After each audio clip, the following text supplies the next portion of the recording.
नमस्कार दोस्तों, target with PS Parihar channel में आपका स्वागत है। आइए शुरू करते हैं और देख लेते हैं कि दैनिक सायंकाल समाचार के इस वीडियो में विद्यार्थी जीवन से संबंधित कौन कौन सी सूचनाएं हैं। तो वीडियो को जल्दी से लाइक कर दें, शेयर कर दें। जिन छात्रों ने चैनल को अभी भी सब्सक्राइब न किया हो तो जल्दी से सब्सक्राइब कर लें ताकि आप लोगों को इसी प्रकार की ऑथेंटिक अपडेट से सबसे पहले मिलती रहे। शुरू करते हैं, बात करते हैं सबसे पहले उत्तर प्रदेश लोक सेवा आयोग की। उत्तर प्रदेश लोक सेवा आयोग ने आज एक नोटिस जारी की है जिसमें ये बताया है कि दंत सर्जन की जो भर्ती थी 157 पदों की विज्ञापन संख्या लिखा हुआ है। इस भर्ती का जो पाठ्यक्रम है, जो पेपर का जो पैटर्न है वो इस तरीके का होगा। ये देखिए, तो भर्ती ये जो दंत सर्जन की है, ये इसकी जो परीक्षा योजना है वो 150 वस्तुनिष्ठ प्रकारक बहुविकल्पी प्रश्नों द्वारा एक पेपर होगा और प्रत्येक प्रश्न 1 अंक का होगा। प्रश्न पत्र निम्नानुसार 2 भागों में विभक्त होगा। एक जीएस 30 क्वेश्चन और डेंटल सर्जन से संबंधित 120 क्वेश्चन, 120 नंबर के 2 घंटे का समय, ये योजना है। वहीं पर बात करें आपका स्वास्थ्य शिक्षा अधिकारी भर्ती की, तो स्वास्थ्य शिक्षा अधिकारी को लेकर के जो जानकारी मिली है कि मैंने बताया था हालांकि आप लोगों को सुबह की वीडियो में कि अभी कमेटी ने रिपोर्ट नहीं दिया है। जैसे ही कमेटी रिपोर्ट दे देगी तो वैसे ही उसका भी सिलेबस जारी हो जाएगा बहुत जल्द और 20 मार्च तक का आश्वासन दिया गया है।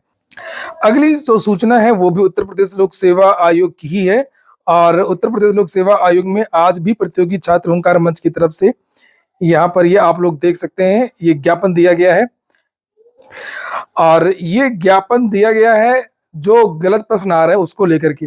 आज की डेट पड़ी हुई है 10 मार्च। उत्तर प्रदेश लोक सेवा आयोग द्वारा आयोजित होने वाली आगामी परीक्षाओं में किसी भी प्रकार की त्रुटि या वैधानिक समस्या से बचाव हेतु विशेष समिति गठित किए जाने संबंध में एक विशेष समिति की स्थापना किया जाए और जो इस पर निगरानी करे। जो प्रश्न गलत हो रहे हैं या कोई भर्ती फंस जा रही है, कोई विवाद हो रहा है, उसको लेकर के हल लिखा है यहाँ पर। सविनय निवेदन है कि उत्तर प्रदेश लोक सेवा विभिन्न प्रतियोगी परीक्षाओं में समय समय पर तकनीकी प्रशासनिक वैधानिक समस्या सामने आती रही है जिसके कारण अभ्यर्थियों को अनावश्यक कठिनाइयों का सामना करना पड़ता है। आयोग की परीक्षा प्रक्रिया भी प्रभावित होती है। प्रदेश के इलाकों में अभ्यर्थी परीक्षाओं के माध्यम से अपने भविष्य का निर्माण करना चाहते हैं। और नीचे लिखा है कि आयोग की आगामी सभी परीक्षाओं के लिए एक विशेष विशेषज्ञ की समिति बनाई जाए।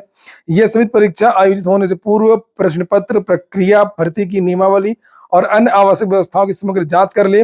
यदि किसी प्रकार की तकनीक, प्रशासनिक, वैधानिक त्रुटि की संभावना हो तो उसे परीक्षा से पहले सुधार लिया जाए जिससे कि बाद में विवाद की स्थिति न हो। और ये सब बातें यहाँ पर कही गई।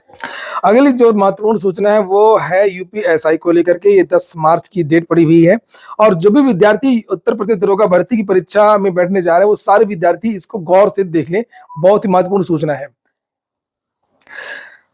इसमें परीक्षा को लेकर के ये कहा गया है कि बोर्ड द्वारा जारी प्रवेश पत्र के साथ परीक्षा दिवस पर परीक्षा प्रारंभ होने से 2 घंटा पूर्व प्रवेश पत्र, आधार कार्ड, पहचान पत्र, काला नीला बाल पॉइंट पेन के साथ उपस्थित हो और परीक्षा प्रारंभ होने से 30 मिनट पूर्व प्रवेश द्वार बंद कर दिया जाएगा और इसके बाद किसी विद्यार्थी को प्रवेश नहीं दिया जाएगा। तो इसका आप लोग ध्यान रखिएगा। मैं परीक्षा के पहले हमेशा विद्यार्थियों से बस केवल इतना कहता हूं कि आप लोग शांति से अपना एग्जाम दीजिए और परीक्षा केंद्र पर समय से पहले पहुंचिए। 2 चीजों का खास ध्यान रखना है और एक कि आपको ओएमआर में कोई गलती नहीं करनी है, रजिस्ट्रेशन नंबर और रोल नंबर में। ये 2-3 चीजों को आप ध्यान में रखिए और कुछ नहीं। पढ़ाई सब हो चुकी है और आगे देखिए लिखा, जिन विद्यार्थियों ने द्वारा अपने आवेदन पत्र को आधार नंबर के द्वारा पंजीकृत नहीं किया गया है, आवेदन के चरण में आधार नंबर मिसमैच पाए गए, उनसे परीक्षा की अनिवार्यता परीक्षा प्रारंभ होने के 2.5 घंटा पूर्व परीक्षा केंद्र पर रिपोर्ट करें ताकि वो लोग वेरीफाई कर लें जिससे निर्धारित समय अवधि में उनका सत्यापन किया जा सके और अपडेटेड अनलॉग्ड आधार कार्ड के साथ लिखित परीक्षा हेतु उपस्थित हो। तो वो ना आपका जो आधार वेरिफिकेशन है वो करेंगे। अभ्यर्थियों से अपेक्षाएं वही बातें जो मैंने आपको बताई। और एक बात तो अच्छी की इन लोगों ने जो सुबह के पेपर में जानकारी दी थी कि आप लोगों को रेलवे स्टेशन वगैरह में क्यूआर कोड से जो मैप है आप स्कैन करके लोकेशन में पहुंच जाएंगे। सीधे लोकेशन आपको जो परीक्षा केंद्र जहाँ का है वो मिल जाएगा। अभ्यर्थी प्रवेश पत्र के सभी निर्देशों का ध्यान रख लें और किसी भी अभ्यर्थी के स्थान परीक्षा देने का प्रयास करने वाले व्यक्ति की पहचान हेतु एआई तो साल भर तो न बैठे, जबरदस्ती के एडवांस लेने के चक्कर में कोई साल भर अब न बैठे। अब ये सब काम बंद हो चुका बिल्कुल, क्योंकि अब आधार वेरिफिकेशन और एआई वगैरह सब तकनीकी लगी हुई है। परीक्षा केंद्र में कोई भी इलेक्ट्रॉनिक सामान वगैरह लेकर के नहीं जाना। चश्मा भी मोटा वाला, काला चश्मा, हैंड बैग, टोपी, खुला या पैक, खाने का सामान लेके नहीं जाना। सिगरेट, लाइटर वगैरह, माचिस, गुटखा वगैरह कुछ नहीं ले जाना है। इरेजर, लॉगबुक तो यदि इलेक्ट्रॉनिक पहनते हुए वैसे भी नहीं जाएंगी।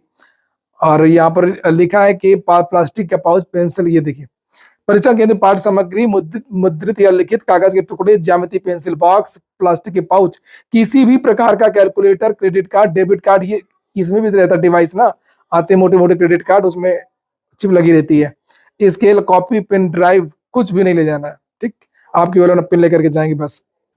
अगली जो सूचना है वो कंडक्टर भर्ती को लेकर के है। उत्तर प्रदेश में सेवा योजन पोर्टल से हजारों पदों पर संविदा की भर्तियां चल रही हैं अनेक विभागों में, जिसमें से उत्तर प्रदेश में कंडक्टर भर्ती का भी विज्ञापन आया हुआ है। तो ये एआई से लिखा है, तो आप लोग इसमें मत जाइए, जो मैं बोल रहा हूँ वो सुनिए।